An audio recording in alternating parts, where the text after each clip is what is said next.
While we've been distracted with a lot of things in America, things like we have wars going on, the fact that we now have a presidential debate, which I'm very surprised that we've gotten. There's a lot going on when it comes to things around our election.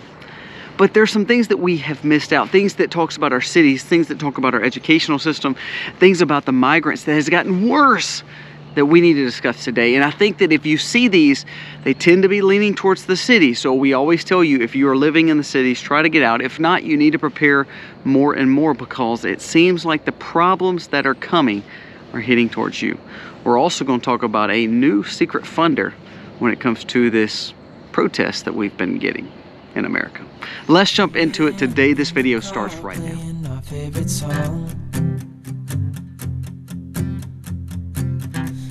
It up, windows down.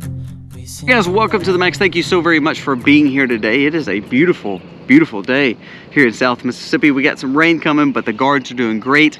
I challenge you, start growing food. If you're not growing food, if you're not foraging, gathering, hunting, please start doing some of that stuff so you can build that sustainability. Growing food is key to independence and making sure that you're not so overwhelmed with all the things going on. Now, we're going to talk about some of the city stuff today. We're going to talk about the education, and we're going to talk about the secret funding with the Palestinian protest. Came out, Breitbart dropped a major story that most reports are showing that who is funding the Palestinian protest? George Soros. We know that. But guess who else is funding it? Guess who else is putting money behind it? The CCP. The Chinese Communist Party is funding a lot of this Palestinian movement. What did Abraham Lincoln say? I keep going back to this quote that he says basically the fact that America's sovereignty will not be hurt probably from without our borders, meaning outside our borders. It won't be hurt outside our borders. It will be hurt from within. Well, the way that we have seen modern warfare, things like this is called modern warfare. You're allowing a foreign agent, a foreign national to come in, actually fan the flames of the fire. They have no bearing to be here, so they're looking for us to have some destabilization with these protests. So we talk about Soros, talk about all these big billionaires that don't make sense and how they're looking for a lords and serfs mentality. Now you see the CCP is involved in this. If you want to check that article out, check out Breitbart. They have a great article on how the CCP is infiltrating and basically paying for a lot of this funding when it comes to the Palestinian protests. Another thing, look at who your biggest funders are when it comes to your Ivy League schools. It's going to blow your mind. It's the CCP. The CCP is your biggest funder, other than, you know, the government, of a lot of these big Ivy League schools. So who are they going to cater to? Not the person that's paying the little small tuition, not the scholarship holder. They're going to always cater to the big players like the Soros funders and also the CCP. So isn't it weird that we see the CCP being involved with the Palestinian protest and Soros being involved with the Palestinian protest, and also how they're so tied to this administration, the Democratic movement? This is a big deal, and I think we're seeing more infiltration from other countries right impacted into our two-party system, and one party is completely manipulated with this movement of the CCP and the foreign nationals. Now let's jump on to a few more stories dealing with migrants, because I think they'll be eye-opening and things that people are not talking about. This is why we have to close the borders, not only because of the foreign nationals from the CCP, but listen to this. Did you know that we had someone try to breach a Marine Corps base in Virginia?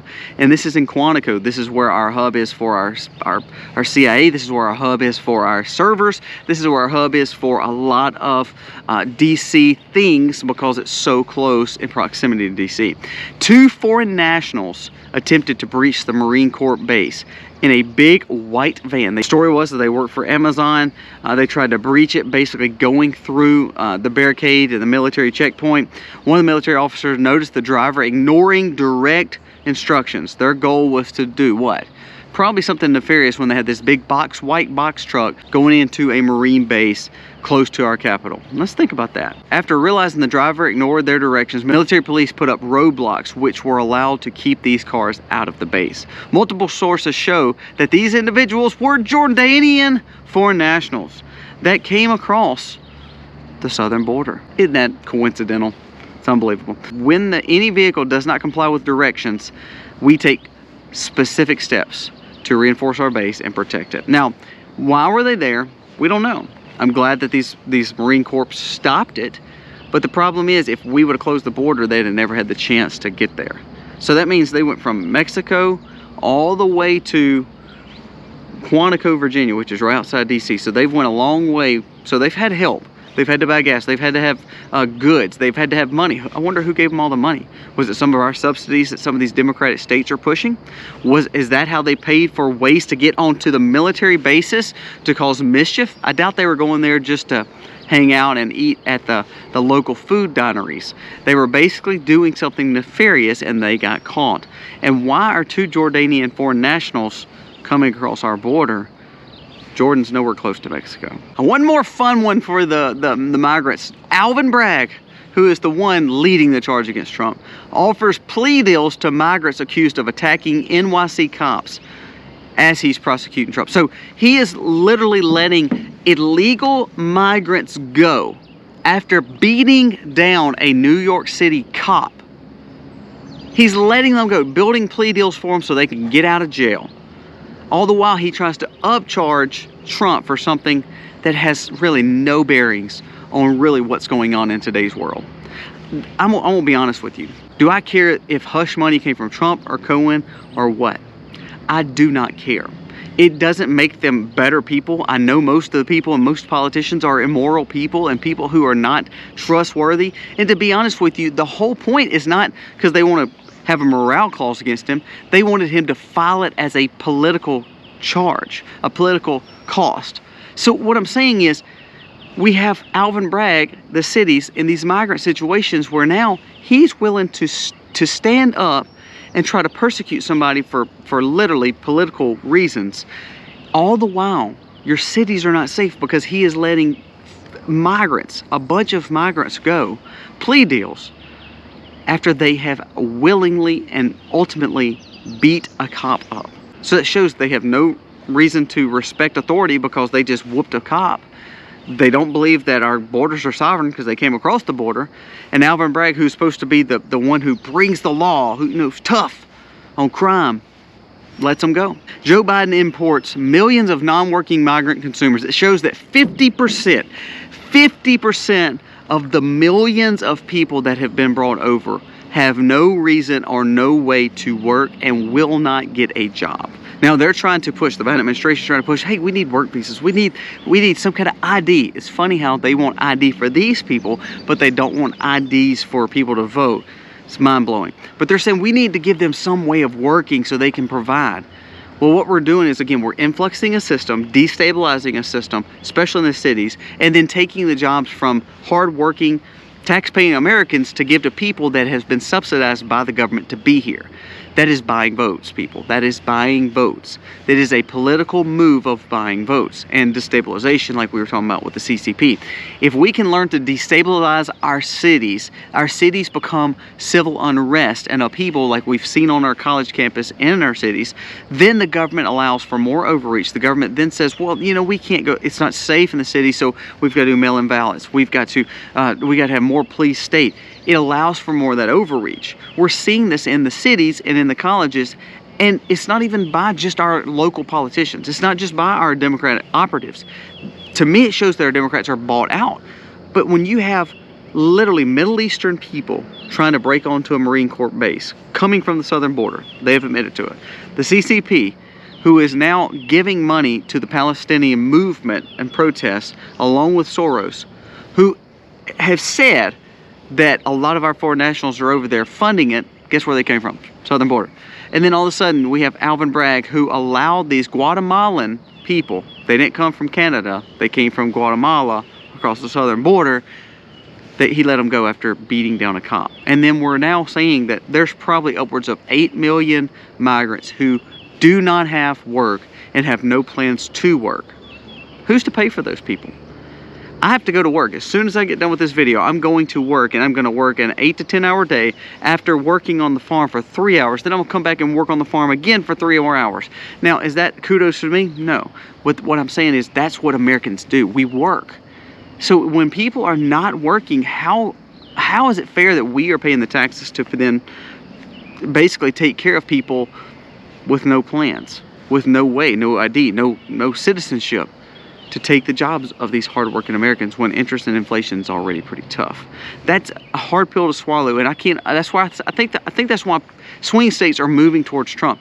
Not that they like him, but now they're getting to a point where it's like, what if we actually won with Biden? Trump got some good news this week. It said that a lot of people, they poll people in the swing states, the top 6 swing states, and 5 of those Trump is winning handily. But it said there's no court case that would make me vote against Trump because our economy is that bad. What that shows is people are saying we're trying to make this puppet show and this masquerade that these trials mean something to us. But for the local American and for the typical guy who goes to work every day, it doesn't mean anything. We're voting on our money. And so there's a vote for Trump. So a lot of those swing states were saying, I could care less what happens in these trials. Who cares who he paid and who he didn't pay? I want to make sure that I can pay my bills, so it seems like I could do that better under Trump. So that was some good news he got this week. Last thing, we're going to wrap it up. We've got to get out of the education system. I don't know if y'all saw trending, there was this 10-year-old who took his own life the last few days, and his parents were crying on camera. And again, that goes back to we do need better homes, but the problem was what they were saying was school with bullying and with them being in the public sector, and they were making fun of him. There's a lot of problems with that story, and we're not going to get into all that today. But there's a reason why I say take your kids out of these schools. You could raise your kid the very best you can, but if he's around 1,000 other students who are raised in bad homes or who don't have structure or who does not have family values or doesn't have morals, he will be impacted and influenced by that, just like this 10-year-old. So if I could challenge you to see this 10-year-old, and it breaks your heart to see the picture of him. And as we talked in yesterday's video, our home is where we need to build structure back, and basically a common sense and wisdom and a moral compass back is our homes.